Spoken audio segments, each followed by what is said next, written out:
Recording in progress. We're good? Do I need to hear recording going? You got it. All right. Welcome, everybody. My name is Gene Jones. I'm the executive director for a nonprofit called CanEd, Cannabis Education. Allow me to make a couple of quick opening comments. First off, I actually heard a phone go off just a few minutes ago, and that reminds me, please turn your cell phones to vibrate. The proceedings, all the presentations that you see over the next day and a half, I'm going to shoot everything to PDF, package that up into a proceedings folder, and send that out to everybody. We are also videotaping all of the sessions, and we'll make a YouTube playlist, and I'll send those out to everybody as well.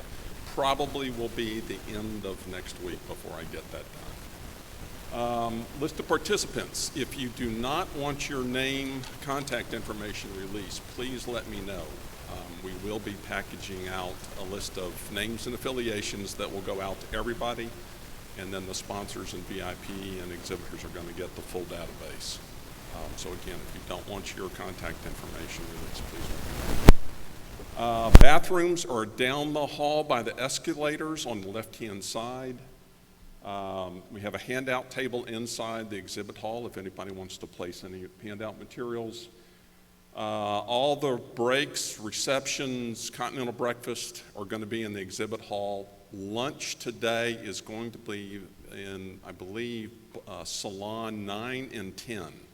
Our lunch kind of grew, so we had to move our lunchroom. Salon 9 and 10 are on the second floor, so you'll need to take the escalators or the elevator up. Social media pages. I would encourage all of you all to get connected. We've got 2 social media pages. We've got a Facebook page and a LinkedIn page, so I would encourage you to join us to keep track of what's going on with the conference itself. And then lastly, we do provide a certificate of attendance. We're doing CMEs through Westbrook University, or continuing education credits. There is a separate charge for the CMEs that we have to pass through Westbrook. It's $100. So if you need that, you can see us at the front desk.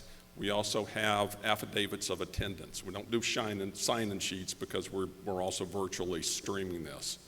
So we will provide an affidavit of attendance. You just need to tell us which sessions you sign and sign that affidavit. Next, I'll do this real quick. This conference would not be possible, I can promise you that, if it weren't for the sponsors. And in this particular case, Trulieve stepped up to the plate and is our title sponsor, so thank you, Trulieve. Our reception sponsors last night, the Flowery, took care of our reception last night, and tonight's reception sponsor is Trulieve.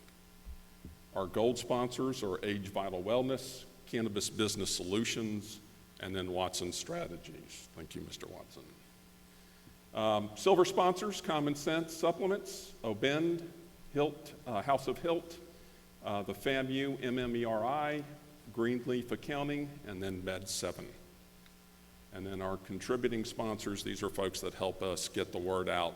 Florida Can, Cannamoms, Cannabis News Network, Good Karma, Minorities for Medical Marijuana, and High Life Magazine. So that ends my comments. Please enjoy. If y'all run into any problems, please let me, Norbert, who's in the back of the room with the blue shirt on, my wife Dana, or Brittany know. We're here to help, and this is your conference. I hope you learn what you came here to learn, and hopefully more.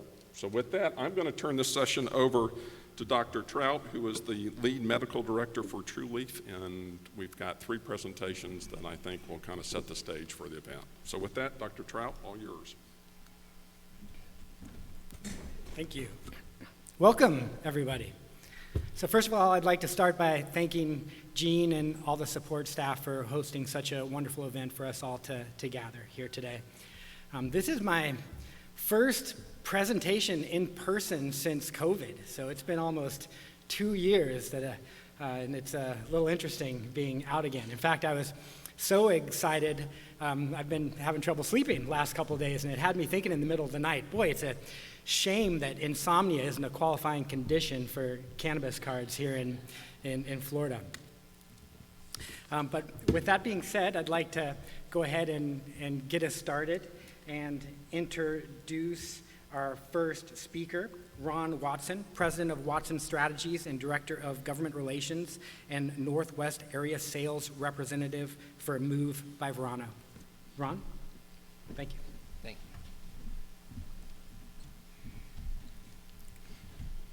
Good morning, everyone. Thank you so much for being here. It's such a pleasure to be in front of people again. I must admit up front, I'm feeling a little under the weather, so I apologize in advance if this is not necessarily my best presentation, but I'm going to try my best to power through. We're going to do a little update today, so I hope I don't bore you with how we got to where we are, but what I'm going to try to do is give you a little history lesson, and then I'm going to let you know what happened this last session.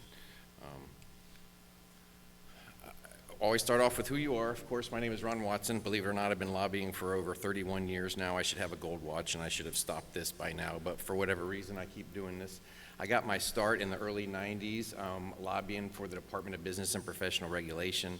Then I was lucky enough to work for the DOs at the Osteopathic Medical Association for 5 years. I then worked at the Medical Association for 5 years, and then Dental Association for 12 years before I decided to go out on my own and create Watson Strategies. As she said, I'm actually the MOVE Director of Governmental Affairs, but I also do some outreach for them as well. So disclosures, I have to tell everybody when they ask me, what do you do for a living? I look them straight in the eye and I say, I'm a scumbag lobbyist. So for what it's worth, I guess I needed to tell everybody that. I hope to get a laugh, and since I didn't, I guess everybody, kind of thinks about us that way. For whatever reason, I felt the need to say, I hate squirrels, so I'm just disclosing that publicly for whatever reason. They're really yard rats. I know that you all think they're cute and fuzzy and everything, but I just felt the need to disclose that I hate squirrels. I've had a 30-year battle with them, and let's just say it's a draw at best. I'm also a MOVE stockholder, so I helped put the team together, and when we went public, I received a fair amount of shares of stock. So I tell everybody I'm a mover through and through, but for public disclosure purposes, I do have a fair amount of stock in MOVE. One of my sayings is, no man's life, liberty, or property are safe. When the legislature's in session, it was actually said in 1863, and it's just as true today as it was then. So everything that's important to you can be decided by the legislature, so it's very important that you get involved. One of my other sayings has always been, never make it personal, never take it personal. That was taught to me early on in the process. And then your word is your bond, never lose it. Unfortunately, later in life, I learned that sometimes you need to take your pain and turn it into purpose. We all have our whys for being here, right? This is my why. His name was Dylan Montgomery, and he lived for 8.5 years. After a brave 14-month battle with leukemia, we said goodbye to him. My goal for the day is to be awesome, cool, and funny.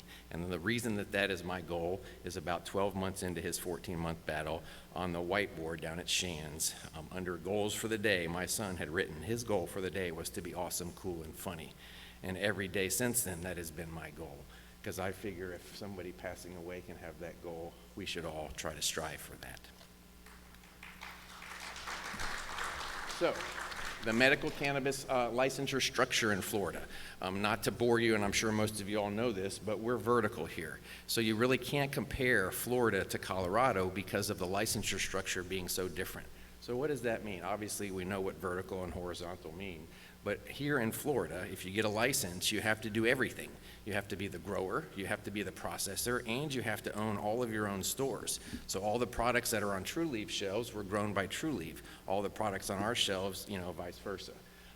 Over in Colorado, it's a horizontal licensure structure. If you want to be a grower, you can just do that. You can just be a processor, or you can just be, a retail store. So it changes the economic system drastically when you set this program up.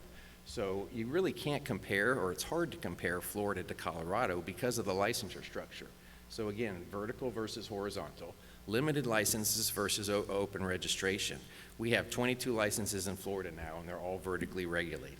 In Colorado, basically, as long as you check all the boxes off on the list, you're allowed to participate. So there's a lot more options there per se. And so, like I said, we have 22 licenses now in Florida. We're about to get 22 more. So it'll be interesting to see how all that plays out. But like you said, out in Colorado, they can have hundreds, if not thousands, of different providers. And then in Florida, lawsuits, believe it or not, have helped really shape how the program is now. All right, so another little history lesson. So the Florida Constitution actually sits on top, right? So the Florida Constitution, after it was amended, is now Article 10, Section 29. So if you want to go to the Constitution, you can read your actual constitutional right for medical cannabis.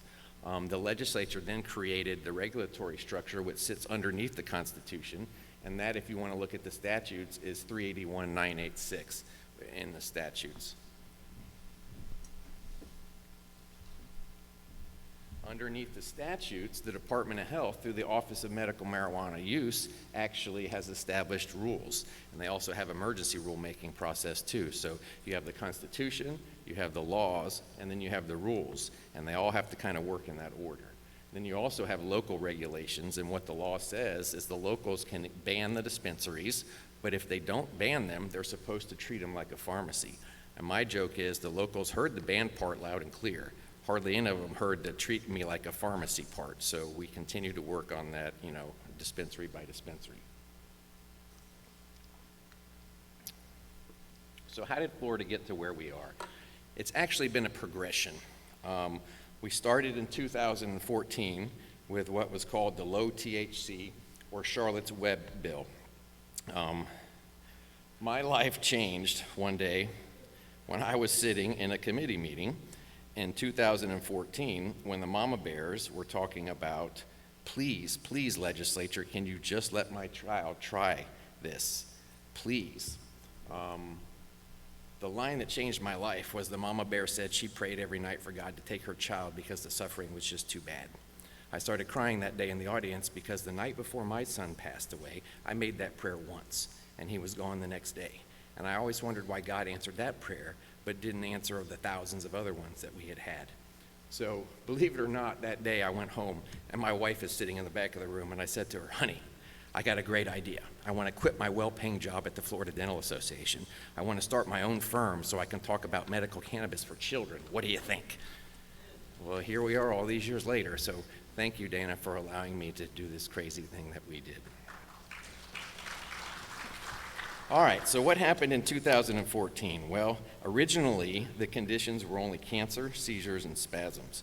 It had to be the last option. You had to go through every other option before you could do that. Docs originally had to take an 8-hour course. There had to be a patient treatment plan that was supposed to go to the University of Florida College of Pharmacy to be reviewed. You had to have a medical director. You had to have the registry. And believe it or not, they define low THC as to be 0.8% or less, even though the federal definition of hemp was 0.3%. So we actually have a 0.5% extra in our low THC definition.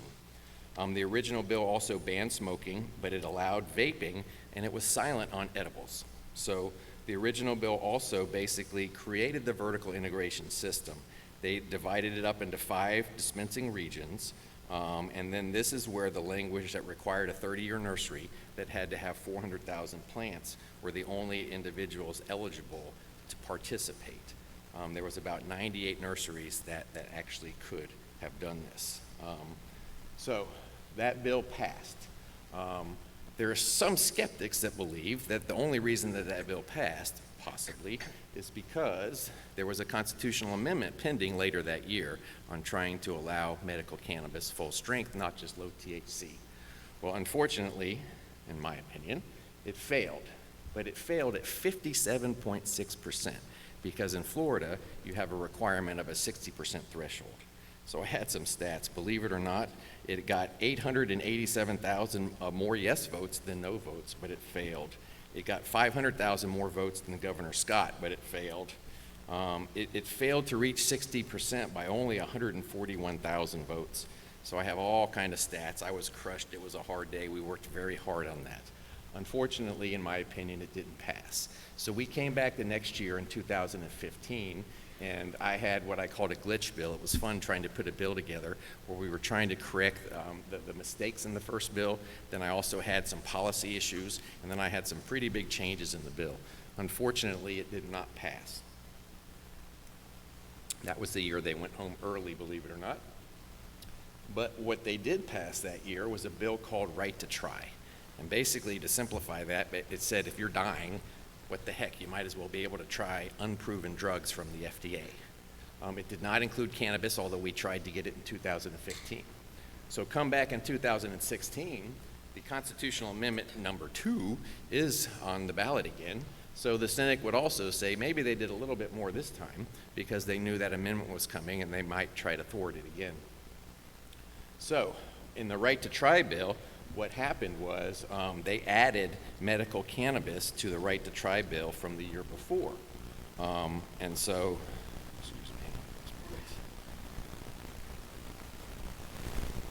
all right, so in that bill, it did a whole lot more things besides just add medical cannabis to right to try. So this is kind of where the bill changes as well. It was still non-smoking, but it clearly allowed vaporizing. There was a 45-day supply limit, but orders were good for 1 year. Physicians must have treated patients for at least 3 months. You all remember that? That was a problem for a while. It required 2 physicians for the right to try determination, which got you full-strength medical cannabis, but you only got that if you were dying. It required the seed to sale, the retail store stuff. It was very important too, because it ensured the first 5 winners were able to proceed. What had happened is after they awarded the first 5 winners for the dispensing organizations, the people who came in second and third sued because you should have scored me better. Nobody was allowed to proceed forward. They did clarify that in this bill, so that was really important. It allowed the first 5, which Trulieve was one of, to start the process while the other ones still tried to hash it out. A lot more stuff in that bill. It did pesticides, it lowered the bond, it did all kind of batch sampling, it prohibited use in public areas and transportation, and this is where the requirements for testing, labeling, and security and all of that came through. Lo and behold, Amendment 2, the second time, is now on the ballot in 2016. This time it passes overwhelmingly with 71.3%. It was a bipartisan victory. I have all kind of stats here. There's 120 House districts, there's 40 Senate districts, and there's 27 congressional districts. So out of the 187 districts, only 2 in the entire state of Florida were under the 60% threshold. So it was a slam dunk. It was on the right, it was on the left, it was on the middle, North Florida, South Florida. It was an amazing victory. So what do we do now? We have a constitutional amendment that is passed, but we have laws on the books now that, could we just use that, or should we start all over again? So we came into the 2017 regular session with the constitutional amendment that had passed, but we already had laws on the books. So what do? So they ended up debating back and forth. Can we use the existing system, or do we need to change the system? And believe it or not, in the regular session, they didn't pass any bills. The bill ended up dying. So at this point, we really didn't know what was going to happen, because the Constitution says that if the legislature does nothing, that the Department of Health gets to do the rules. So the Department of Health started the rulemaking process, which I think the legislature didn't like. And so they came back in a special session that same year to have to do the budget. And believe it or not, it wasn't on the original call, but we ended up having this added. So we end up passing Senate Bill 8A. But was it consistent with what the Constitution said? So before we ended up passing the bill, we went through this whole debate. Can you do vertical? Can you do horizontal? You know, what the Constitution says is you can grow, process, or dispense. And I'm a non-lawyer, but I said from the beginning, that sounds like you have an option. It sounds like that should be horizontal, because I should be able to grow, process, or dispense. The legislature disagreed, and the bill that they ended up passing contended to have the actual vertical, which was later on upheld in court. So the system that we have in place now has gone all the way through the entire Supreme Court, and it's been justified. So it looks like that this will be the system that we have going. And I'll speed up a little here because I know we're starting to run short. In 2017 and 18, the Office of Medical Marijuana Use, which is here today, and I'm thankful that they are, went on the road and started doing a whole bunch of rules. Basically, there was some language that passed that said, okay, if you don't pass these rules, then we're not going to fund you. And all of a sudden, they started trying to pass some rules. There was a bill in 2018 that tried to fix the black farmer. There was an issue in there about a license for set aside for a group of individuals who were not able to be a 30-year nursery. And there was some debate as to whether that language was fair or not. That ended up passing in 2018. Then we got a new governor. the new governor, believe it or not, Governor DeSantis, the first bill that Governor DeSantis ever signed allowed smoking in the medical cannabis program. Not only did it allow it, but Governor DeSantis came in and said to the legislature, I'm only giving you 2 weeks to do this because I will drop the lawsuits. And if we drop the lawsuits, this will be allowed. So if you want to control this, you better do it. So believe it or not, within the first 2 weeks of that 2019 session, the Senate and the House listened, and they passed Senate Bill 182, which actually required smoking, because there was a debate whether, do you smoke medicine? You don't smoke medicine, how could you do that? So that was actually added, but then honestly, I think pretty quickly right after that, some people in the legislature that didn't like it had a great idea that, ooh, let's try to cap this 10% THC because we'll do it for flower only, and then maybe people won't want to utilize flower as much. So then we started the debate about THC caps, and it started focusing on flowers, and thankfully we've been able to defeat it, but this has been a very difficult fight. They're trying to use statistics that show that, the developing brain, it suffers from this and so forth. So we're doing all kind of research on that now, and I think in the near future we're going to be able to show, not just say, that this is the case.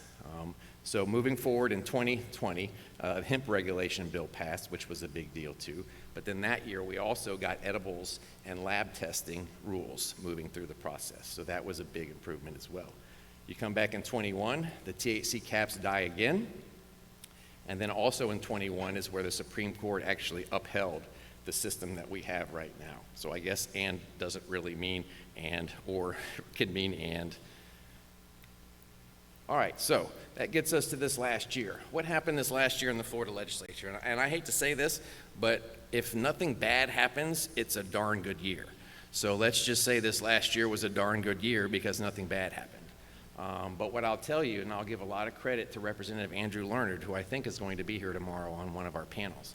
He actually attended this meeting last year. We had very nice discussions, and based off some of the things he learned, I'll give him a lot of credit. He reached across the aisle, he went to the sponsor of the 10% THC cap bill the year before, and he sat down with him and they started having negotiations. And so basically what we were trying to accomplish was to explain why the 10% THC cap was not the right way to go. And then we decided, well, in the process, can we get a couple of good things? We realized that maybe we'd have to give up a couple of bad things to get a couple of good things, so we tried to put together a bipartisan bill. Unfortunately, after doing so, it was never heard in the legislature. But basically what we were trying to do was get workforce protections. Because believe it or not, right now, even though you have a constitutional right to this, you can lose your job any day if your employer decides that that's the case. So if there's two things that I would fix tomorrow, it would be workforce protections and it would be your right to carry a firearm as well. But nonetheless, the bill that we put together was going to have all of those things that you see up there. It was going to be a 2-year state medical card. It was going to be free for veterans. We were going to try to make telehealth permanent moving forward. We were allowed to do that for 1.5 years under the declared emergency, and there was not a single problem to my knowledge. I begged the legislature to let this continue, and unfortunately, they allowed Schedule 3, 4, and 5 drugs to be done through telehealth this last year, but they chose not to even hear our bill. So we will continue to work on that one moving forward. We were going to do reciprocity. We were going to add additional conditions. We wanted more third-party research. And then some of the stuff we were going to acknowledge that the other side might wanted, with some physician advertising, more restrictions, some adult use restrictions, and then we were going to do some stuff with Delta 8. Delta 8 right now is really unregulated in Florida when it comes to children, and so we were a little concerned about that. And so we were trying to fix all of those things in what I'll call a bipartisan good-bad bill. Because my goal is I want to take this program and make it grow and make it succeed. And each year when we go to the Capitol, we're basically playing defense. So I'm very proud of the bipartisan effort. I'll be honest with you, I think Representative Roach took some grief from his own party for doing what he did as well.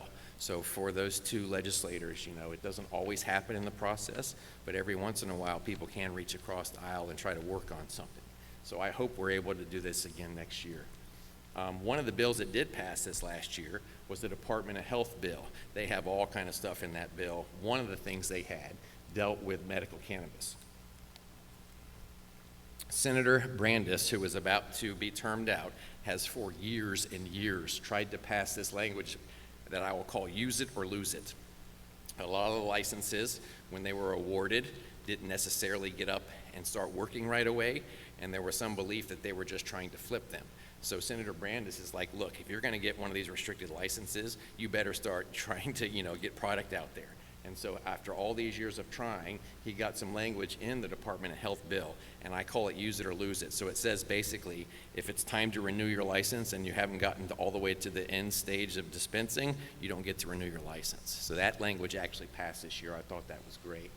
There was some other language that passed that I call it testing the testers. Right now, the department is only allowed to pull samples of edibles off of our shelves to test for potency and so forth, and they wanted to be able to pull other products as well. So after some negotiations, there was some language that passed that basically says that they will be able to pull all of the other products to test the testers, so to speak. So we have to have third-party independent labs that we, test our products for THC levels and all the rest of it. And so this would allow the department to pull some of the products to test to see if the labeling was accurate as well. So that language passed. They have to go through some negotiated rulemaking to get all the details finalized. But that was in the Department of Health bill. And then the other final thing that passed this year is the black farmer applicant fee transfer. So we just did a actual application process for the black farmer. I think 12 of them were turned in. There will only be one winner. So what this language says is for those 11 losers, I guess, they will be able to transfer their application to the next round of the other 22 licenses that will be granted. And they only have to pay one application fee as opposed to paying two. I thought that was very fair as well. So those three things basically is what passed this last year. So like I said, they actually accepted the 12. We're still awaiting the results. And we now have 22 more licenses available. So any day now, we may be seeing those applications come out. I believe they'll be very similar to the black farmer application, obviously minus a few details that would not be included.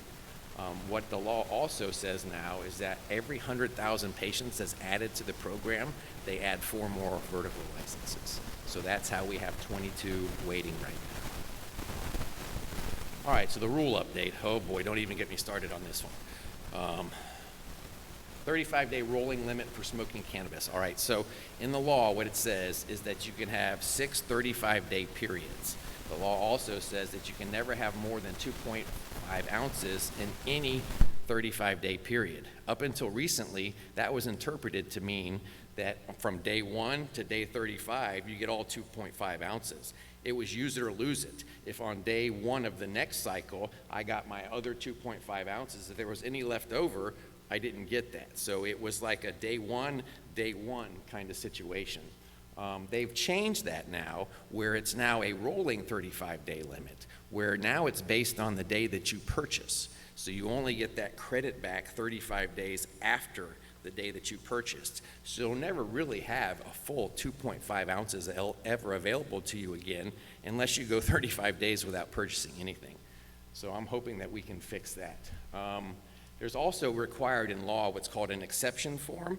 The department still hasn't done yet. So basically, if your physician thinks that you need more than 2.5 ounces every 35 days, there should be a form that the physician can fill out to request that permission from the department.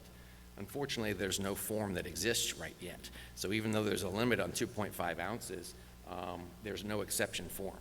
So I'm hoping that we get an exception form in the very near future, and I've been begging the department to do that.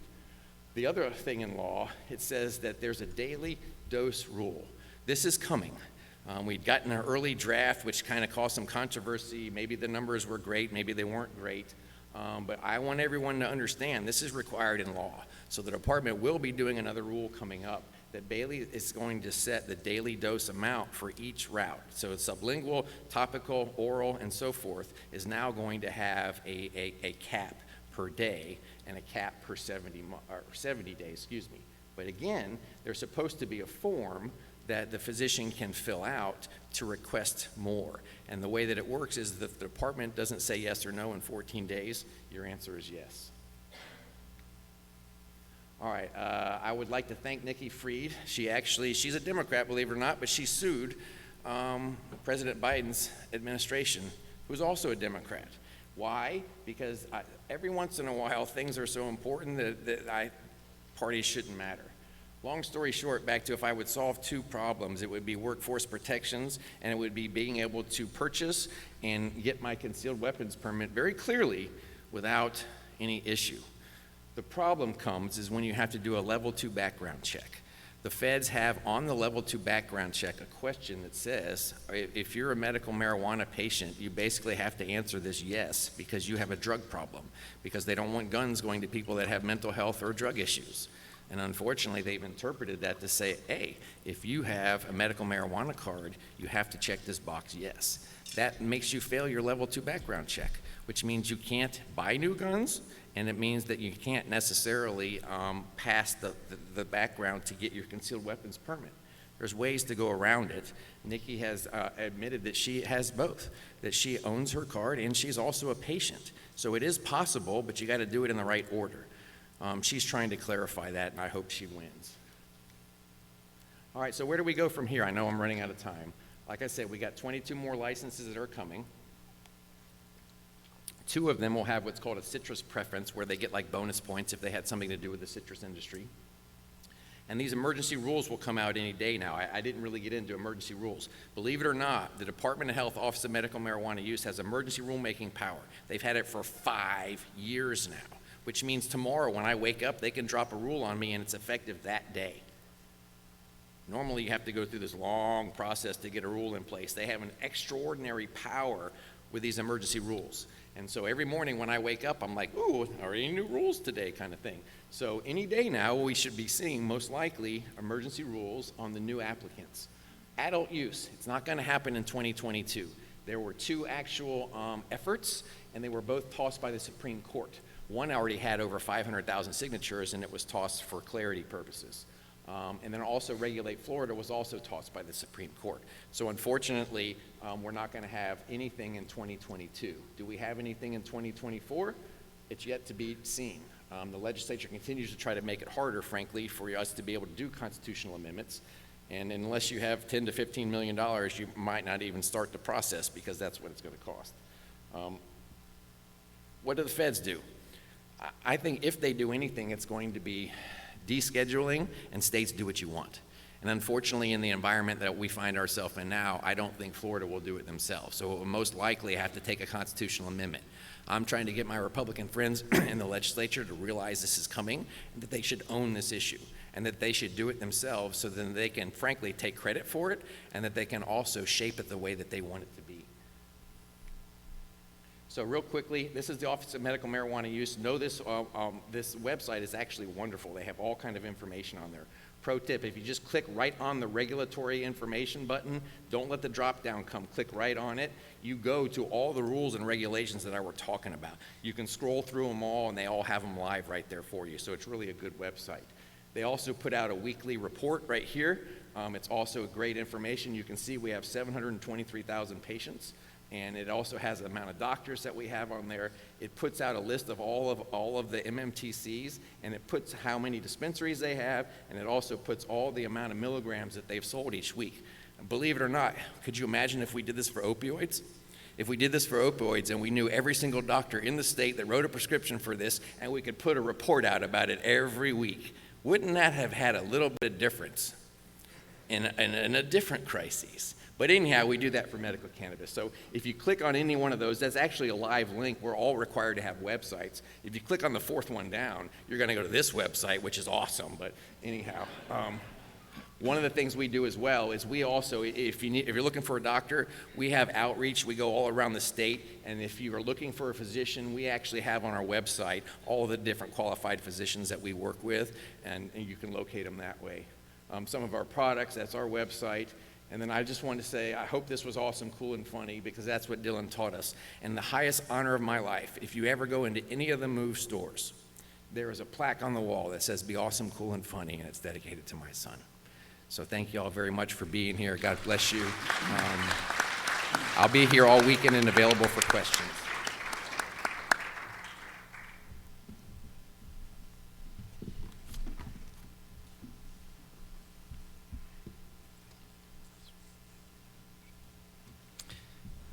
Thank you, Ron.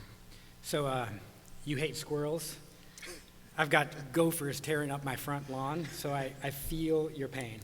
I've got a Caddyshack standoff going right now, and it's They ate into my roof. It's ugly. They It's ate ugly. into my roof. Yeah. It was like $800 worth of repairs, so. I feel you. I understand. So our next speaker is Dr. DeSilva, Associate Attending Staff, Department of Medicine, Raritan Bay Medical Center and Teaching Facility, JFK Medical Center. And he'll be speaking on the role of full-spectrum hemp oil on the endocannabinoid system in relation to COVID. Thank you very much. Pleasure to be here this morning. I personally think that it needs to be mandatory that legislators sit through these conferences and get the science. Because the problem is that they don't understand the science. You know, they just listen to hearsay and don't really understand the science. In fact, he mentioned that when one of the legislators were here, they changed their mind. This is going to happen with psychedelics, and this is way, way overdue. So that's my political statement for this morning. And I'd like to start with something that actually a patient of mine sent me yesterday. She's a flight attendant for United Airlines. And she sent me this. It said, health does not always come from medicine. Most of the time, it comes from peace of mind, peace of heart, peace in the soul. It comes from laughter, and it comes, most importantly, from love. So when we look at this, and when we look at what we are really doing for our patients, I think we need to first love them, care about them, and make sure that we're all doing the right thing. What I'd like to share with you this morning is something that I find very interesting. I don't think that any one modality, whether it be Eastern medicine or Western medicine, is the way to go. I've always believed in the best of both worlds. We have to take a little bit from each, and we have to then integrate this into our treatment plan. I treat heart disease this way. I treat diabetes this way. I treat high blood pressure this way. I treat eye disease this way. Doesn't matter what you have. Neurologic disease, neuropsychiatric disorders. There needs to be an integration, because if you don't control what people eat, and I don't tell people to go on a diet, because it's a four-letter word that you've all done that is just nasty. I tell people to be conscious of what they're eating. We have to fix hormones. I have patients right now that have all kinds of neurologic problems that have gross deficiencies in hormones. So I use a lot of bioidentical hormones in what I do in my practice, and it works. I've been doing this for 34 years. I'm a traditionally trained internist that saw the light when I was about 9 years old. I was born in Sri Lanka, and I saw how my grandmother always took care of everything I needed with a plant. Before I had a test, she would go out to the garden and cut up some leaves and mix it together with some ginger, some garlic, and a little bit of onion, saute it, and give it to me to eat with brown rice. I had no idea what she was giving me, but it was grandma. Who doesn't trust their grandmother? And I ate it. About 15, 20 years ago, I asked my dad, who's a botanist, I said, Dad, what was Amma giving us, or giving me? He said she was giving you gotu kola. Gotu kola is a brain nutrient. Had it every day before I went to school. So there is a role for all of this that we're doing, and we know that it works. Vitamins and supplements, you're never going to fix anything if you have a low vitamin D level, if you have omega-3 deficiencies, if your gut is out of balance. You have to fix the person. The problem is that we look at systems. Cardiologist looks at the heart. A pulmonologist looks at the lungs. It's not the way this works. As an internist, I've had, for those of you that know, we have training in all of this. So integration and putting this all together. And I don't tell people to exercise. I tell people to move. Just do something. Get off of your you know what. Stop making excuses. Don't whine. And just do it. And last but not least, you need to do one good deed a day. because it'll boost your immune system by 40%. It's very simple. Hold the door for somebody, compliment on what they're wearing, just one good deed a day. That's all you need to do. And that's where health and wellness comes in. So this piece of what we do and what we have to do all comes down to a full spectrum. It's a full spectrum, and this is again my belief. You can debate this with me, you can show me different science, but when God made a tomato, God didn't make lycopene to fix your prostate.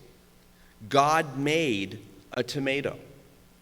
Lycopene is in the tomato, but there are other phytonutrients, and there are other minerals and vitamins and amino acids that are in there that's part of the tomato that work together. And it's the same thing, again, my belief, when it comes to full spectrum hemp oil. We need to use all of it. We need to use CBD, CBG, CBC, and all the other components. Are there people that use certain isolates? Yeah. Is there a role? Yes, probably. For me, the most effective is when we get into the full spectrum. And that analogy, by the way, goes across a lot of plants. If you look at botanical medicine, this is what it comes down to. And each one of these has a particular role. Each one of these components of the cannabinoids do something. Is there synergy between the two, between all of them? Yes. CB1, CB2, GRP, all of these receptors have a certain affinity. And a lot of the cannabinoids hit those receptors. Which ones? I don't know. And I think we're still looking at that. And I think the process is still going on. So there are two studies that I'm going to show you here that have already been published. And I'll show you one of the ones that we just published in the Clinics of Medicine. It's a peer-reviewed journal. But this, when you look at this, this study that came out recently, January of this year, that the CBD and CBG were equally as effective with the SARS-CoV-2 virus, alpha variant and the beta variant. How does this work? How does this even begin to work? Well, there are receptors. The CB2, it's likely the CB2 receptors that were hit here because there is activity within the immune system. That's what I love about this plant, and that's what I love about botanical medicine. And this is what I love about supplements and nutrients. You know, I can give you an omega-3 for your cholesterol, for your triglycerides, but your skin's going to get better, your joints are going to get better. There are so many applications. These aren't drugs. These are supplements that have a broad application. And if you look at this here, there is also activity. You know, I don't know how anybody can treat and work with COVID without knowing what their vitamin D level is. The data on this, and then we hear studies that say, well, there isn't enough data. I said, are you kidding me? What is wrong with you? Do you know how many studies have been published on COVID and vitamin D? Why aren't you paying attention? You're telling me that vitamin C does not have an effect on viruses? You're telling me that zinc does not have an effect on viruses? Do me a favor. Go to PubMed and just put in viruses and vitamin C. You will have 5,000 studies that come up. What is wrong? Not you people. What is wrong with you people? Why aren't you paying attention? You have to start paying attention. And the legislators need to be taught. They need to sit for one day and they need to be educated. Because who do they send? They send their aides. These are college kids that can't translate. They need a day of education in the Senate, in the House, to be told the science. At the end of the day, if we haven't convinced them, then we haven't done a good job.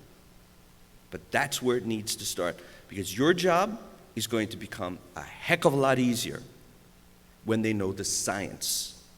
Not the science that pharma tells, because you're outnumbered by 2 to 1 in Washington, D.C. Because there are more pharma lobbyists than there are legislators in Washington. And they don't know the science. So when it comes to the science, here it is. We're not making this stuff up. This is published data. CBD acts after viral entry, inhibiting viral gene expression and reversing many effects of the SARS virus on host genes transcription. Do you think any of the legislators know what that means? How do you translate that? Well, you go to a meeting and we explain it to you. That's how it happens. That's how legislation needs to happen when it comes to medicine. So these are some of the clinical trials that I have been involved with this, and I'll break this down a little bit more. But this is not the COVID data that I'm going to show you in just a little bit. So we started doing a study about 3 years ago now, 4 years ago. And this company came to me and said, Dr. DeSilva, we'd like you to help us with this, because I designed studies, I've done a lot of studies. I'm also in clinical practice, so I actually see patients. I see patients in New Jersey and I see patients here in Florida. I have 2 licenses, actually 3.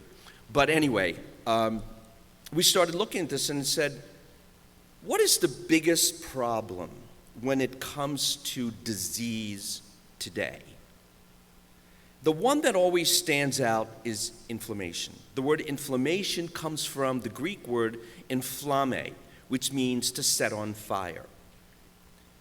What the problem is, folks, is that we're putting out the fires, but we're not really putting out the fires, because there's things that are still smoldering and the fire will restart. So I said, let's look at some markers. Let's look at some inflammatory markers that really mean something. And you obviously can look at this. We look at things like TNF-alpha. TNF-alpha is an inflammatory marker. And if you look at what happened here at day 0 and at day 60, if you look at inflammatory markers coming down. You also look at IL-6. At first day, day 0, and 60 days later. And this is the other thing that I tell people. This is not happening overnight. This is not a drug. This is not a non-steroidal anti-inflammatory.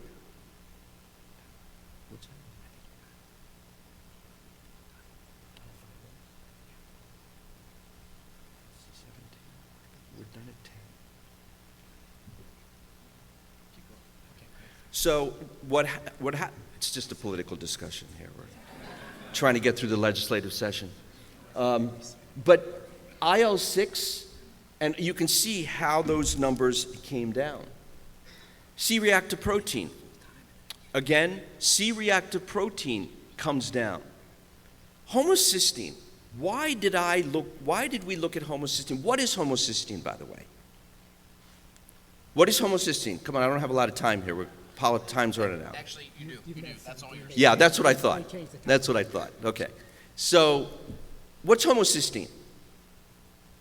Homocysteine is an amino acid that if it is elevated, if it's Kilmer-McCauley from Harvard first described this about 25 years ago.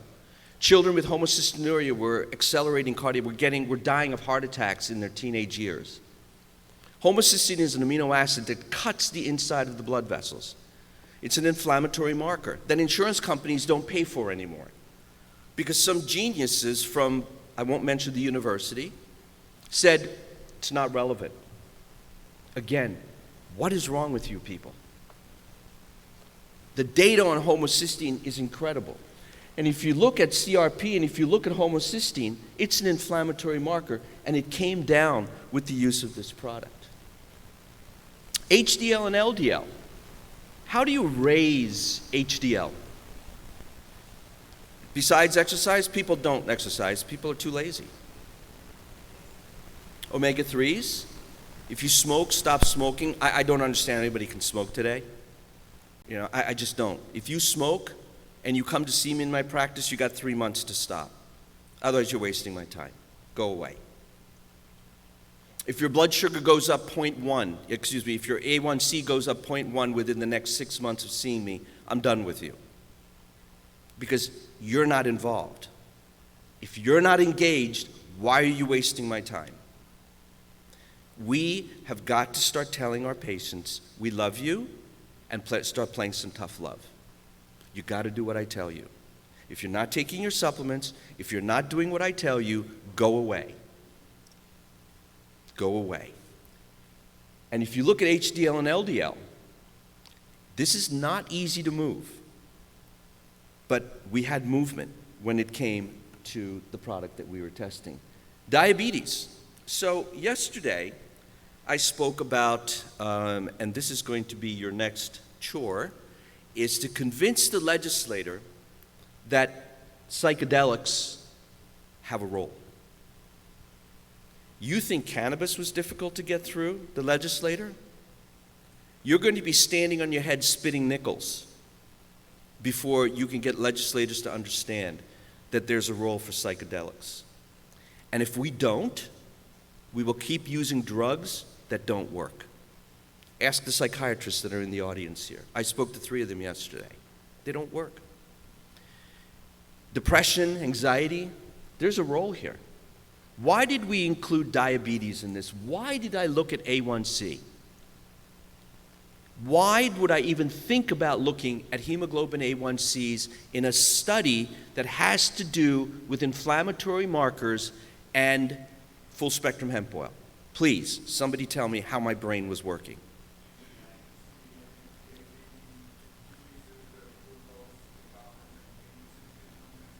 Very good. It's an inflammatory process. The beta cells are inflamed. If the beta cells are inflamed, are they going to first put out insulin? Also, insulin now becomes what? Insulin becomes resistant because there's inflammation on the cell.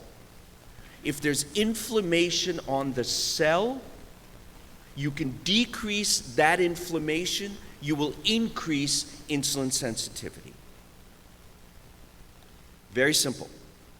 If you've got inflammation in your joint, if your CRP level is elevated, and you've got other inflammatory markers that are going on, it isn't just in the joint. We know that people with arthritis have a higher predisposition to heart disease. Why? Because there's inflammation in the joint and there's inflammation in the vasculature. When you inflame the endothelium, the inside of the blood vessel, and you damage what is called the endothelial glycocalyx, you will have an inflammatory process that goes on that accelerates atherogenic plaque. It's a very simple process. So when I first brought this up, the team said, you know what, DeSilva, you're crazy. We'll do it because we want you to do it. Because you want to do it, excuse me. So we looked at hemoglobin A1Cs, and guess what? They came down an average of 1.17%. Doesn't seem like a lot, but it is. It is. There was also a 13.7 average weight loss in this group. Why? Well, you were in less pain and you're able to move more. It just makes sense. And folks, if it doesn't make sense, it probably doesn't make sense. So it has to make sense. It has to make common sense. And this is the other thing that I think a lot of physicians miss. Common sense. You're very smart, but you have no common sense. Start developing some common sense, and I think you'll do a lot better. There was also a 3.73-inch average reduction in girth. Folks, throw your scales away. Nobody should have a scale in their house. Start gauging how you feel on how you feel. How do your clothes fit? How do you feel? Do you have more energy? Are you thinking better? Is there more clarity? Because you know what those scales are doing? they're making you crazy. We got enough crazy people running around. We don't need a bunch of cannabis physicians being crazy, all right? Because we're called crazy enough anyway.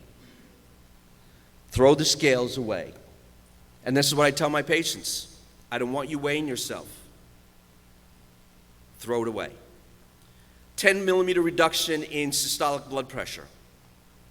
Why? Why did the systolic blood pressure come down? Tell me. Don't say inflammation.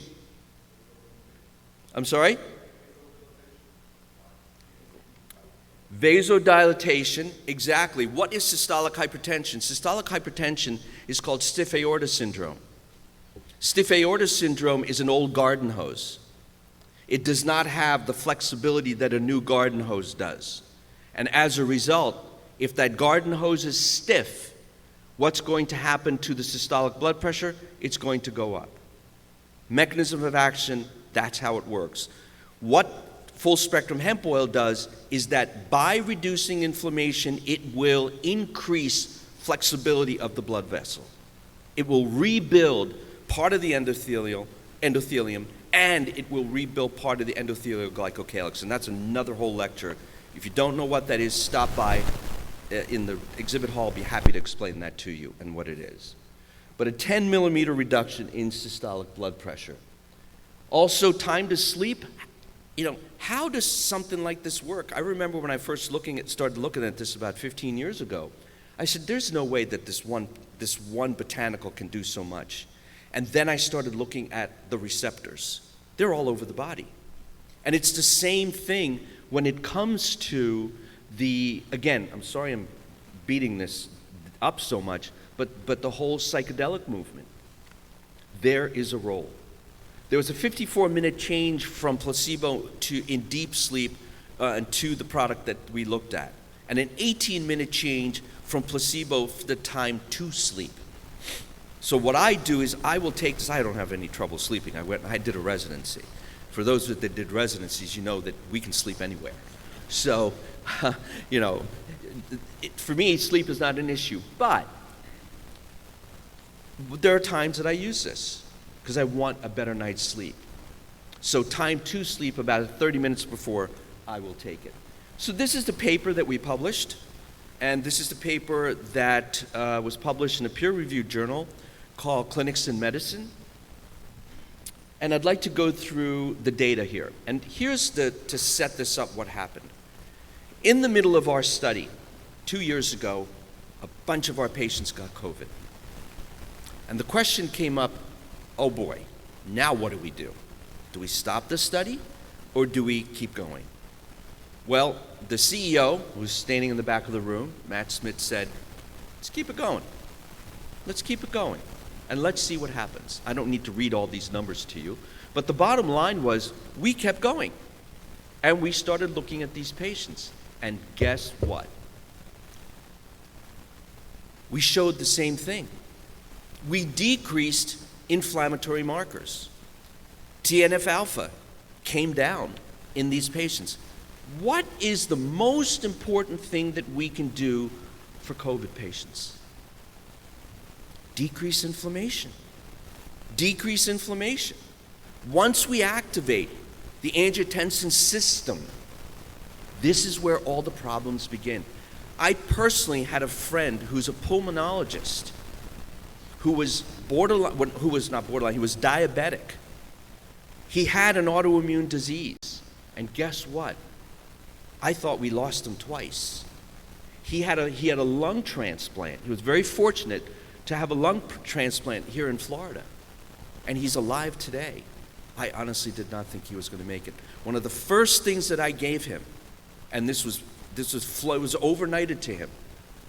He was in Pennsylvania. We overnighted it from one of our labs. We overnighted him some exosomes. And guess what? I really think that's what helped him hold on, because that also decreased the inflammatory response. And if you look at this TNF-alpha, the numbers came down. IL-1 came down as an inflammatory marker with no adverse reactions, no hospitalizations, and no withdrawal from the study. IL-6 came down. But I want you to explain this to me. This is CRP, also came down. Look at the difference between week 1, week 2, and week 3. This is why nobody went to the hospital, because the inflammatory suppression was so dramatic that these folks had no problems moving forward. Will somebody explain this to me? Week 1, white blood cell count in this study group was 19,000, whereas the other group, placebo group, was 3,000. Explain that to me. How does that happen? How is that possible? Folks, what I think was happening here is that there was these folks were going to get into trouble. They had, you don't get an elevation of the WBC when you have a viral infection, right? You have a shift, but when you see an elevation, and you don't have a shift, you don't have a left shift. These folks were just starting with a left shift, which means they had a superimposed bacterial infection because they were mounting a white blood cell response with a shift to the left. For those who don't know what a shift to the left is, look it up. It's a shift to the left, which is showing that there was a bacterial infection that was starting. And that's why I think these numbers were up and they came down dramatically. This was an anxiety score that we looked at. And if you look at this, what it says, there was a significant reduction in the anxiety score compared to placebo, and also resting heart rate came down pretty significantly. The conclusion is that we really prevented a cytokine storm here. That's really what happened. We prevented all of the cytokines, which are all inflammatory markers, from going and expressing. Because that expression of these markers is where people get into trouble. And using a full spectrum hemp oil, again, as part of the therapy. I'm not saying this was a sole therapy. This was part of a therapy. Vitamin C, vitamin D, zinc, probiotics. And I have a whole protocol that I use with my patients that have COVID. And I personally have a protocol that I use personally on myself. This was another study. I'm not involved in this. This was a dental study, by the way. I don't know how many of you like to go to the dentist, but you got to do what you got to do. And this was a dental study, and what they showed here was that 87% of patients reported significantly lower dental anxiety with the studied product, which was HempZorb 81. So, bottom line here is, if you don't like the dentist, you can OD on some full spectrum hemp oil. And by the way, you can't OD on this. I know I'm preaching to the audience. I love doing lectures like this to traditional medical doctors, because they look at me and say, there's something wrong with you. And in the hospital, and I still go to the hospital, believe it or not, because that's where I really feel that I'm a doctor. And I can teach there. I have medical students, I have residents that I can teach, because these young people, they need guidance. And we have got to pass on our knowledge to these young folks. And by the way, more is not always better, because everybody is different. Your biology is different than my biology. More is not always better. And the bottom line on this study was 5 milligrams. And this was a pain scale and effect on the pain scale. 5 milligrams, if you look at that bottom red line, was better and more effective in this group that was looked at than the higher doses. So my message here is start low and go slow. Because if you start high, and this is the same thing with hormones, it's the same thing with bioidentical hormones. If I give a woman too much estrogen and she starts to gain weight, she will come to your office, she will beat you, she will smack you, and she will never see you again. If you give a woman too much testosterone and she starts to lose her hair, you're done. You are totally done.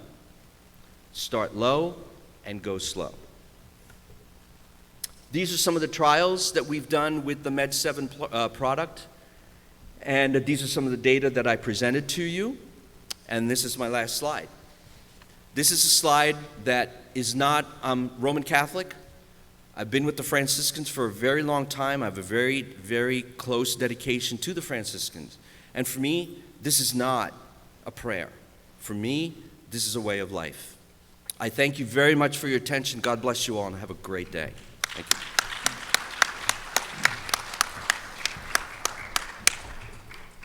Thank you, Dr. DeSilva. And by the way, you look great today. That is a really nice outfit. You almost made me spill my water there. Just boosted my immune system by 40%. Yeah, and But also, every single person that witnesses that event, their immune system gets boosted by 40%. Ah, how about that? You're welcome. You're welcome. And I don't know about you, but I needed it after being sandwiched in the elevator with the Mickey Mouse Club coming down from my room this morning. I don't know if you were involved in that, but.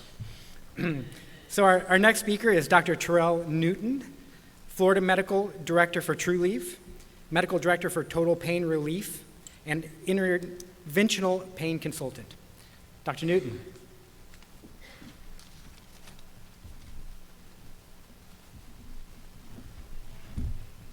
Thank you. First thing I'm going to do is set my timer and make sure that we don't run too late, so we have time for questions at the Yes, end. sorry about the time thing. They switched the clock on me. No problem. That's good. So I'll try to wrap up maybe about 5 minutes early compared to that, so we have time at the end. All right, so yeah, let's just kind of start here. I have a few disclosures. I'm not being paid for the presentation, but I will take cash if anybody has that at the end, depending on how much you like the presentation and how much you learn. So yes, I'm a practicing physician. I'm board certified in anesthesiology. I'm fellowship trained in interventional pain management. So what that means is I do procedures. So that's things like nerve blocks, injections, epidurals, spinal cord stimulators for patients dealing with pain, usually due to some type of trauma or injury. So that's my focus. I've done some research studies with Geisinger University. We looked at cannabis being used to help patients wean off of not only opiates, but also benzodiazepines, muscle relaxants, sedative hypnotics, and anti-inflammatories. I have a research interest in trauma and injury patients and applications of medical marijuana and other options besides opiates. And I function as a community and physician educator. So even before I became the medical director with Trulieve, I would speak at different conferences and actually have physicians come in my office and shadow me when I do patient evaluations. So a couple of weeks ago, or maybe I should say within the last couple of weeks, when I was preparing the presentation, I was going through it with my parents on how I should organize the learning objectives. My dad is a science teacher and my mom is a nurse, so that really sparked my interest in the health sciences. So my dad said, make sure you tell everyone the what, where, how, and why regarding the terpenes. And so in my mind, I think of this as what is the chemistry or what is the structure of terpenes, what is the biochemistry, how is it working in the body, and what is the pharmacology. So what is the mechanism where terpenes are helping our patients, and which patients will qualify in Florida. So every state has a different list of qualifying conditions, which I'll get to in a second. So the wonderful thing about terpenes is that we're surrounded by terpenes. If anybody had coffee this morning and they smelled the coffee, that's terpenes. If you go smell the roses, if you had any fruit this morning, terpenes are what gives plants their scent and it gives them their taste. And when we look at cannabis, what we want to think about is how can we get the best profile of not just cannabinoids but terpenes to help a patient with the specific conditions. And so as I'm going through the presentation, I'll talk about the different applications for the Florida patients, but there is a lot of overlap if we have physicians from other states. There's a lot of overlap in the qualifying conditions with other states. So let me start by having you memorize this slide. So, which one of these? Big one. There's no, you have to get, okay, perfect. Perfect, nice. There you go. All right, so what I would like everyone to look at here is GPP. Oh, don't memorize this, please. But I just want you to understand this key point. And so this is general pyrophosphate. Again, don't memorize it, but what I do want to show you is that this is a common precursor to a pathway that makes CBGA and cannabinoids, and also a pathway where terpenes are created. So this is beta-myrcene, which is a monoterpene. This is the most common terpene that's found in cannabis. And there's a pathway here where larger terpenes are made. So these are called the sesquiterpenoids. So these have 15 carbons. And you can even make larger and larger terpenes. And so when we think about something called polymers, polymers are basically chains of hydrocarbons. We could have very small chains in terms of what we most commonly see in terms of monoterpenes and what we smell when we smell cannabis. But then there's much more complex molecules that's not even on the slides. For example, rubber. Rubber is a chain of hundreds and hundreds of hydrocarbons. And so we see the different chemical properties that happen there. So, when we think about the mechanisms of medications, most medicines are either working by activating or inhibiting receptors, which are proteins on the surface of cells, or they're affecting enzymes. Enzymes are proteins that undergo reactions. And so when we think about ibuprofen, for example, ibuprofen is inhibiting the inflammatory cascade to reduce swelling and inflammation. And this is one of the major mechanisms of many of the terpenes. A lot of patients take their medicine through vapor pens. So I just want to make just a quick point that the heat of vaporization, so when we change the medicine from a solid to an aerosolized formation, most of those temperatures are going to be between 300 and 400 degrees. All right. So for Florida, our qualifying conditions are cancer, epilepsy, glaucoma, positive status for HIV, AIDS, post-traumatic stress disorder, amyotrophic lateral sclerosis, that's also called Lou Gehrig's disease, Crohn's disease, Parkinson's disease, and multiple sclerosis, any medical condition that is similar to the ones that were previously mentioned, terminal conditions, and chronic pain. Let's start with cancer. So there's almost 2 million new cases a year of cancer in the United States, and approximately between 500 and 600,000 deaths per year related to cancer. For these two images here, I wanted to set in your mind one particular terpene called limonene, which is found in lemons, grapefruit, and citrus fruits. This is one of the few terpenes that has been shown in human studies to reduce the size of cancer. This one particular study there that's underlined by Miller in 2013 showed that there was a reduction in the size and the rate of growth for breast cancer in human patients. One other very important terpene is beta-alanine, and this is actually a prescribed medication in China. And these two boxes are showing different routes of administration. Sorry, the pointer's not quite working, but let me go back a second. But one of them is an injection and the other one is an oral medication. And in China, it's used synergistically with chemotherapy for lung cancer, hepatic cancers, metastatic breast cancer, and leukemia.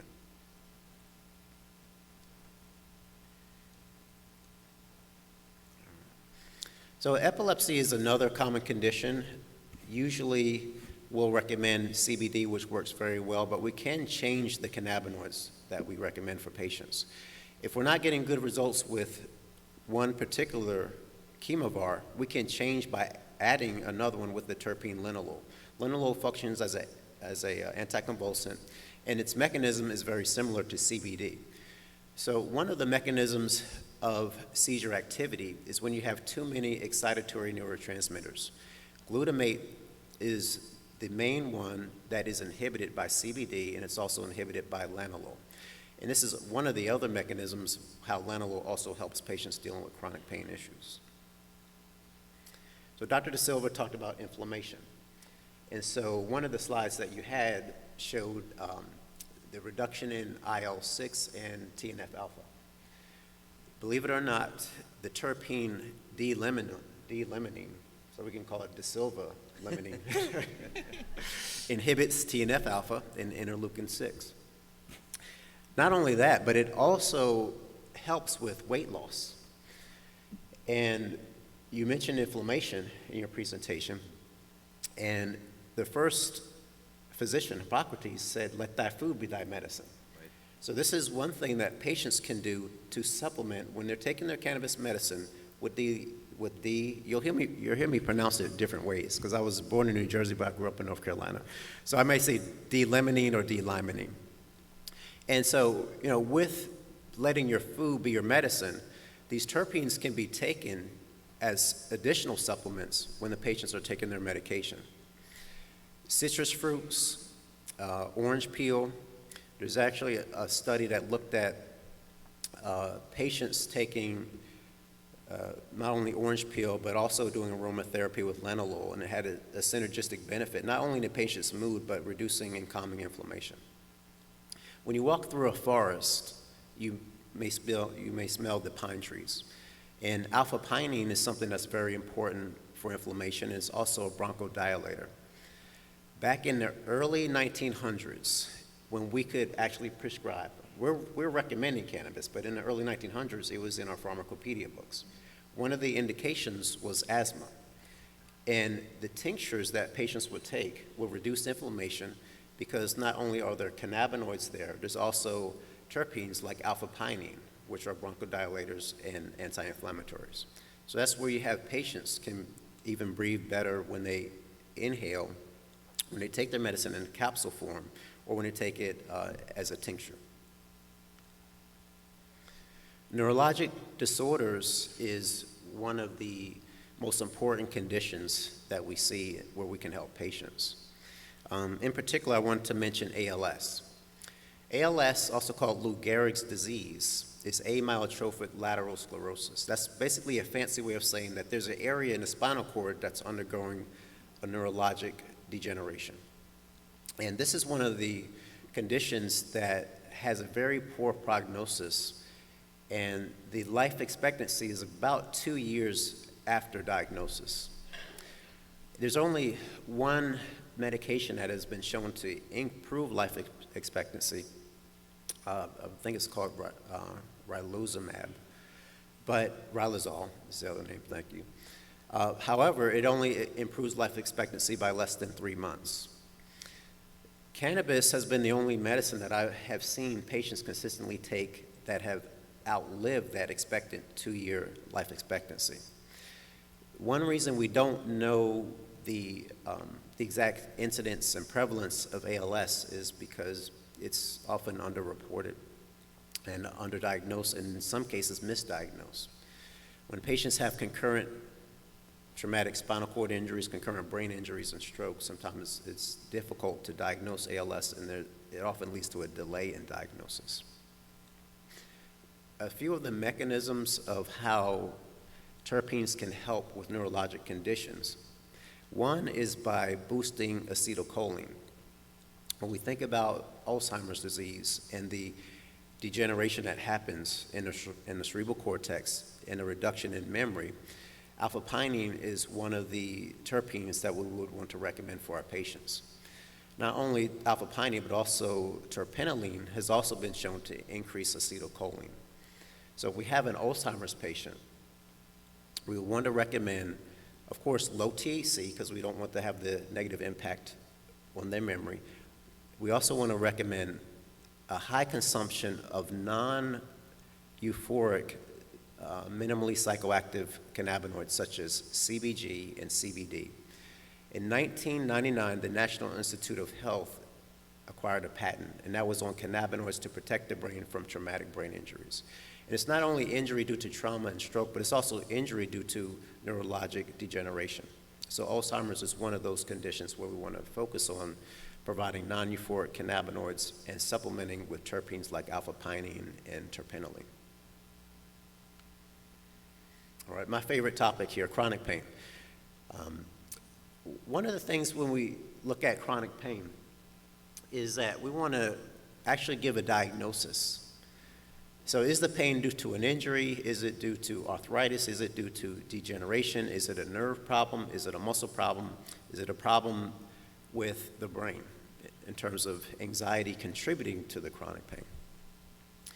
D-limonene, in my research in preparing for the talk, it really impressed me. And one of the things that really surprised me was how well it works in patients dealing with neuropathic pain.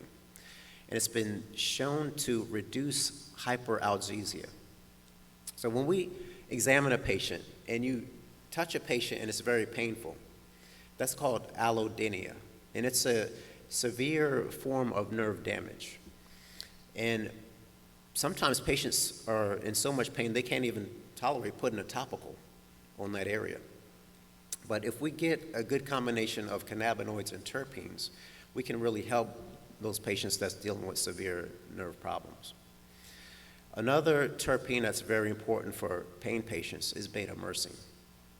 Beta-myrcene functions, and there's several mechanisms of how it works for inflammation, but it also has a calming effect. So patients that's dealing with anxiety and pain, beta-myrcene can not only help them relax, but it also interrupts pain signals in a similar way to opioids. Lanolol is the last terpene I wanted to point out. It also functions as a local anesthetic, so it can be applied topically. We can see that has anybody ever had shingles? Anybody in here had shingles? Sometimes patients that have shingles, even after acute episode, they can still deal with neuropathic pain. So they have pain in the distribution of the thoracic nerves. They could also have pain in the distribution of the facial nerves as well. But lanolol is a great medicine that can be applied topically to help improve those conditions. Okay, this is for Dr. Troutt here. He's talking about insomnia this morning. So we're going to get your card here for Florida so we can fix you up with some of these terpenes here. So terpenes can be in some cases have positive side effects. As Dr. Troutt mentioned earlier, insomnia is not a qualifying condition, but we do have a lot of patients that's dealing with pain, anxiety, and PTSD that have insomnia as a concurrent condition. And this is where we can actually function and look at the focus on the art of medicine and not only improving the symptoms that they're having from a qualifying conditions, but then have positive side effects. So in anesthesia, we're always using anti-anxiety medications, which are often sleep aids as well. Beta-myrcene and lanolol can have a very nice entourage effect with THC and CBN to help patients get sleep without suppressing their breathing. THC and CBN don't activate brainstem receptors, so they don't suppress a patient's breathing. So this would be excellent for patients dealing with obstructive sleep apnea, where you want them to have a good night's sleep, but you don't want to suppress their respirations. All right. Anxiety, PTSD. Again, lanolol is one of those key components that has a calming effect. So whenever we look at the goals of treatment, so we want to understand, okay, you have this patient that's dealing with anxiety, and they may have episodes where they're having palpitations, having panic attacks. And in those cases, we want to give them some immediate relief. So if you have a patient that's taking THC, but it's making the anxiety worse, we want to focus on lowering the THC. We want to elevate the CBD, but CBD alone may not be strong enough for many patients. So that's where we want to add things like lanolol, we want to add beta-myrcene. And you'll see there's a common theme, and this overlaps with chronic pain as well. So let me go back to that slide on chronic pain. If I can go back a second. And you'll see I've highlighted some of the same terpenes. So in the emotional centers of the brain, the amygdala, the insular cortex, we're having hyperactivity. For the pain pathway, we're having hyperactivity in the somatosensory cortex, where we interpret pain. So we're basically focused on reducing activity, but we're focusing that on different parts of the brain. Let's go back to here. So these mechanisms of how patients' moods are being stabilized is not only via the endocannabinoid system, but also we're, to some degree, providing sedative benefits for the patients as well. The last condition I wanted to mention was depression. Again, not a qualifying condition, but it is similar to PTSD, and this is a common indication where you have patients that may come into your office reporting depressive symptoms. Linalool is something that we want to avoid in this patient. So here, our overall goal is to relax the patient with depression. Our overall goal is to uplift the patient. So we want to focus on stimulating cannabinoids, but also stimulating terpenes. Here, if we give too much THC, we may make the depression worse. So these patients focus on low THC, high CBD, and terpenes like D-linalool and alpha-pinene. The mechanism is very similar to antidepressants. However, we don't tend to see the sexual side effects with adding higher doses of terpenes like we do with prescription medications. So just keep this visual image in your mind of pinene and D-limonene. And getting to more of a holistic approach, as Dr. DeSilva was talking about earlier, when you're dealing with depression, it's important to encourage the patient to exercise, because patients, when they exercise, they release their body's own natural painkillers, endogenous endorphins, dynorphins, and enkephalins, basically your body's own pain medicines and your body's own antidepressants. All right. So lastly, I just wanted to go through a few cases, and so we can practice some of the knowledge that we just reviewed. Let's start with the patient dealing with cancer. 5 minutes, thank you.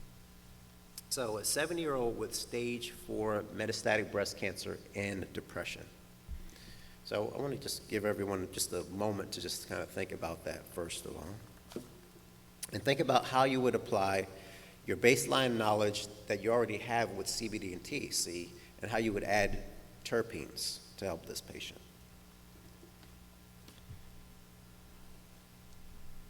All right, so I'm going to make this an open book test here. So I'm going to come back here to cancer. And you'll notice, of course, the D-limonene is going to stand out, but at the bottom there, beta-alanine, as I mentioned earlier, it is actually a prescription medication in China. And D-limonene is also going to help with, let's go to depression. It's also going to help with depression as well. So we get dual benefit if we recommend, again, not prescribe, but recommending medical marijuana, D-limonene and beta-alanine. The next patient, 50-year-old with PTSD and insomnia. Okay, so anxiety and PTSD, D-limonene is great, beta-myrcene is great, linalool is great. So for here, I also want to make this point that there's more than one right answer. Sometimes we run into problems with availability. You may not have readily available a great chemovar that has linalool or a great chemovar that has beta-myrcene. Most of them do have beta-myrcene, but if the patient is already taking something for sleep, they can also take that same medicine for anxiety, PTSD, PTSD episodes. So let's go back here. Okay, so low THC, high CBD, beta-myrcene, and linalool. For epilepsy, and DPN is diabetic peripheral neuropathy, so again, we want to calm down the nerve function. For a patient with diabetic peripheral neuropathy, they'll be at risk of falls because sometimes they don't have good sensation or balance in their feet. So we want to avoid high amounts of THC. From research studies, we know that CBD helps very well for epilepsy patients. And so we want to add D-linalool and D-limonene because of the study of D-limonene helping with neuropathic pain.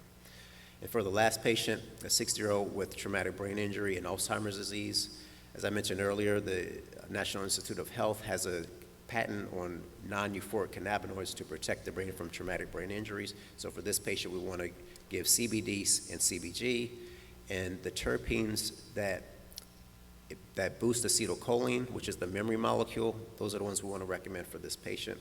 So that's going to be alpha-pinene and terpinolene. So in conclusion, terpenes are aromatic compounds.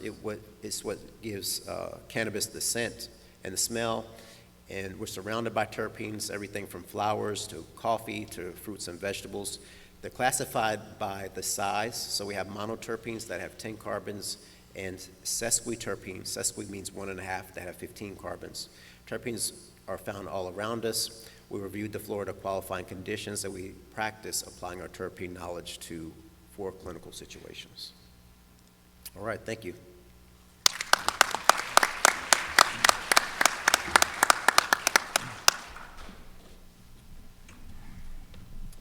Thank you very much, Dr. Newton. So that concludes our morning session. We'll be having a break until 10:30 when session number 1 starts back up.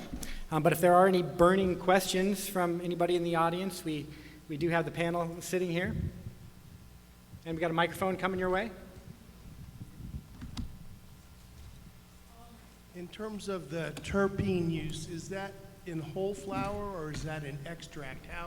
How would you recommend to increase those?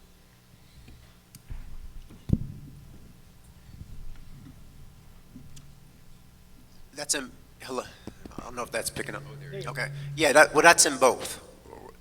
You know, from any source, the terpenes will give you the benefit, whether that's in an extract, whether that's in whole flower. So long as they are absorbed and their bioavailability is high, the patient will have benefit with it. Oh, go ahead, ladies first. Ladies first. No, it's not. Structure the same. So, as far as the benefit, whether the patient gets that from their diet or they get it from medical marijuana, you know, having a terpene in high enough levels in the body to reach the receptors, they'll get the same benefits regardless of where that source is, whether it's from cannabis plant, whether it's from fruits or vegetables. Just further on that, do we know how much is enough? Right, so one of the challenges about understanding how much the patient absorbs is that it varies. When we look at oral medications, so if we're talking about a capsule or edible, there could be a wide range of absorption, and that could be as low as 5% or as much as 30%. And that's dependent on a lot of factors, not just the patient's body temperature, their hormone status, but also what else the patient is eating when they're consuming their medication. There's one study, and I'm gonna talk about cannabinoids for a second, that looked at CBD, and there was a 5-fold increase in absorption of CBD when the patient took their medicine with food. We don't know how much higher or lower that would be with terpenes. Terpenes are much smaller molecules, so I would imagine that the patient is going to absorb much more terpenes regardless of whether they're eating or not, because it's not as important to have the physical environment to be absorbed. Whereas with CBD, THC, the other cannabinoids, because they're larger molecules, it's very important to have separation of those molecules. And you see different nanotechnologies and things like that to help increase absorption. But with the terpenes, they're such small molecules, they'll probably be absorbed in any specific local environment. And just to elaborate on that, just one other thing. When you look at absorption, you also have to look at the gut, right? This comes down to any kind of absorption, vitamins, minerals, supplements, what doesn't matter. Anything that's ingested, if you have the gut fixed and it's doing what it's supposed to do, you're going to have better absorption. So for me, one of the first things I do with any of these patients is fix their guts. Get them on a good probiotic, get them on a good diet, get them, and which is not that easy to do. The other thing is one of the reasons that I believe that a lot of these get absorbed better with food. When the body starts to absorb, extract nutrients when you eat, if you have a vitamin, a mineral, cannabinoids, terpenes, the body's already extracting nutrients from the food. So there is a component of usage of extracting the nutrients that are already there. So if you're giving somebody cannabinoids, if you're giving somebody terpenes, and they're eating food, the body's extracting, and this just becomes part of the process. Good morning, panel. How are you doing this morning? My name is Mikhail Harris. I'm part of the Georgia Hemp Association in Georgia. I was interested in Dr. Sylvia? Apologize. And what I was wondering is when we're talking about extraction methods, the first thing I learned was crap going in, crap coming out. So as we're talking about the medication or taking this as a medication, are we still looking to do the organic aspect, or are we looking just anybody who's developing it or has a process or giving the COAs? What's the best route of medication?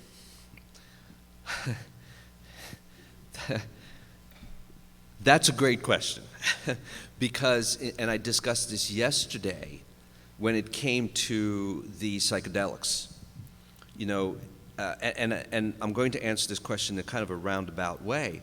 We know that when we use the psychedelics, for example, psilocybin, if we use a synthetic molecule of psilocybin, is it going to be better, or is it not going to be as good as if we use the entire plant?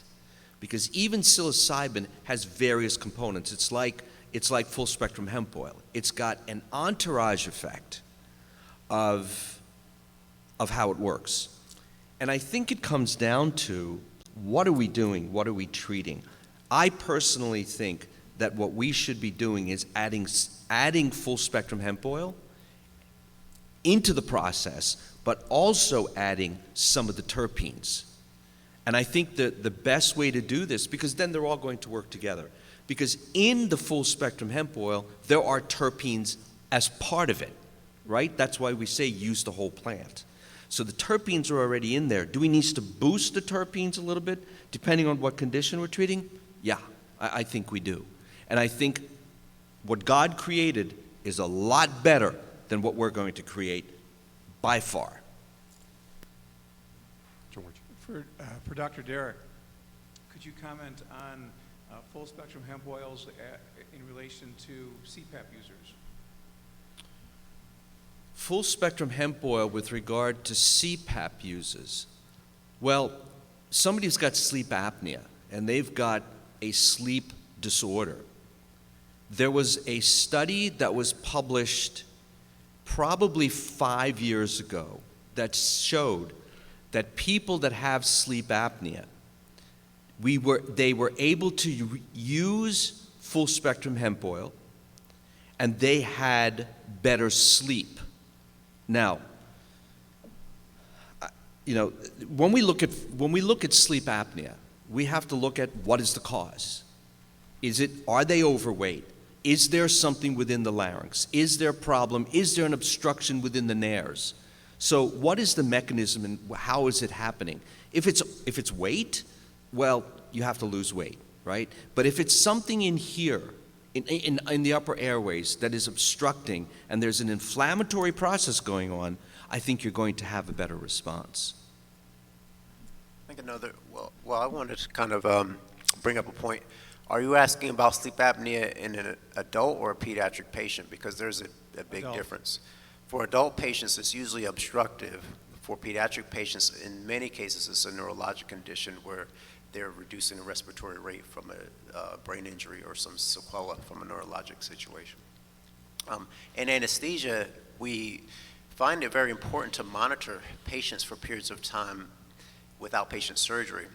And some patients that have sleep apnea, they may have to have their procedures done in hospital because they need to be monitored for a period of time because they're at high risk of having more apneic events after having exposure to anesthesia. And so in some situations, when we're looking at outpatient surgery, we change the setting.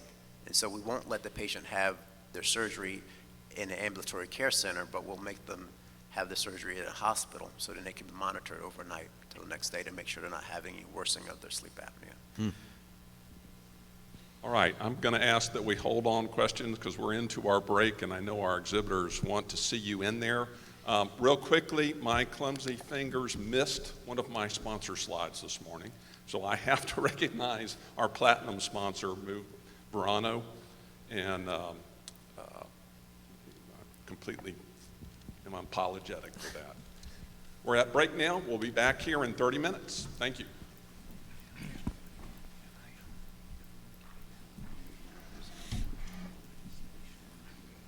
Recording stopped. Good to see you. I did not get the rest I needed. It was another rough night, but we'll take it when we get it.